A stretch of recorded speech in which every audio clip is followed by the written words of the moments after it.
Bismillahirrahmanirrahim. Assalamualaikum warahmatullahi wabarakatuh. Halo teman-teman, perkenalkan nama saya Akbar Gibran Yusri dari Prodi Bimbingan dan Konseling. Pada video kali ini, topik yang akan saya bahas ialah komunikasi daring. Kata komunikasi berarti memberi atau menerima informasi oleh orang lain secara jelas, sedangkan daring berarti dalam jaringan atau dalam dunia maya. Jadi, komunikasi daring adalah cara berkomunikasi di mana penyampaian dan penerimaan pesan dilakukan dengan atau melalui jaringan internet. Pada masa sekarang ini, komunikasi daring sudah tidak asing didengar di telinga kita karena teknologi sudah semakin canggih dan modern. Sehingga meskipun kita memiliki keterbatasan karena adanya pandemi COVID-19, kita masih bisa melakukan komunikasi melalui internet. Komunikasi daring ini juga merupakan salah satu metode dalam mengurangi penularan COVID-19 di masa pandemi ini. Jenis-jenis komunikasi daring. Komunikasi daring ini dibagi menjadi dua. Yang pertama yaitu komunikasi daring secara sinkron.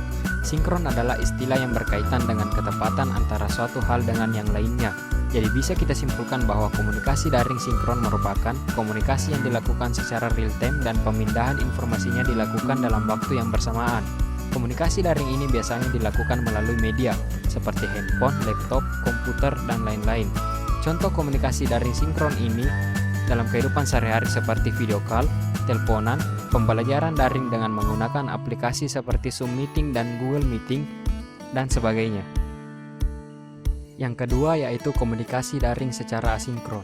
Jika komunikasi daring secara sinkron mampu menyuguhkan fasilitas secara real time, maka berkebalikan dengan komunikasi daring secara asinkron. Komunikasi daring secara asinkron merupakan komunikasi yang dilakukan dengan adanya delay atau penundaan dan pemindahan informasinya dilakukan secara tidak bersamaan.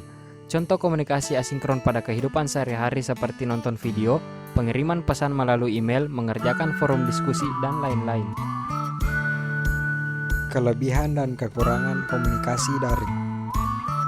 Adapun kelebihan komunikasi daring yang pertama ialah dapat dilakukan di mana saja. Dengan memanfaatkan berbagai media dalam komunikasi daring, pengguna dapat melakukan komunikasi di mana saja dan kapan saja dengan syarat terkoneksi dengan jaringan internet. Contohnya, kita bisa menghubungi kenalan kita meskipun dalam perjalanan hanya dengan menggunakan telepon. 2. Efisiensi waktu. Komunikasi dapat dilakukan dengan cepat tanpa harus membuang-buang waktu dalam perjalanan untuk bertemu langsung. Contohnya, kita bisa menghubungi keluarga yang daerah tempat tinggalnya jauh dari daerah kita, maka kita bisa melakukan komunikasi hanya dengan menggunakan telepon tanpa membuang-buang waktu untuk mendatangi atau bertemu langsung dengan keluarga. Nah, yang ketiga yaitu efisiensi biaya. Dengan menggunakan komunikasi daring, kita tidak perlu mengeluarkan terlalu banyak biaya seperti biaya transportasi, perjalanan, makan, dan lain-lain. Yang kita butuhkan adalah fasilitas sarana dan prasarana yang bisa digunakan dalam berkomunikasi daring seperti kuota internet. Dan yang keempat atau yang terakhir yaitu meningkatkan intensitas berkomunikasi. Dengan adanya komunikasi daring ini bisa meningkatkan intensitas seseorang dalam berkomunikasi. Komunikasi daring bisa menjadi faktor yang mendorong orang yang memiliki kepribadian pemalu dalam berpendapat bisa menjadi aktif dalam berkomunikasi di dunia maya.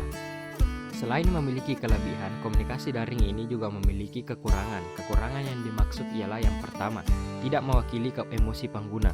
Apabila kita melakukan komunikasi secara daring ini, pengguna terbatas untuk berekspresi seperti raut muka, gerakan tubuh, dan lain-lain, sehingga kita sulit dalam memberi maupun menerima atau memahami informasi yang ingin disampaikan. Misalnya, kita sedang marah kepada seseorang melalui telepon. Bisa jadi orang yang kita telepon itu tidak menyadari bahwa kita sedang marah karena raut wajah kita tidak terlihat.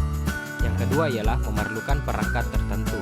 Dalam pelaksanaan komunikasi daring ini, kita membutuhkan fasilitas berupa sarana dan prasarana yang lengkap agar bisa dilakukan secara optimal seperti laptop, komputer, handphone, ataupun koneksi jaringan yang baik. Yang ketiga atau yang terakhir yaitu menyita konsentrasi.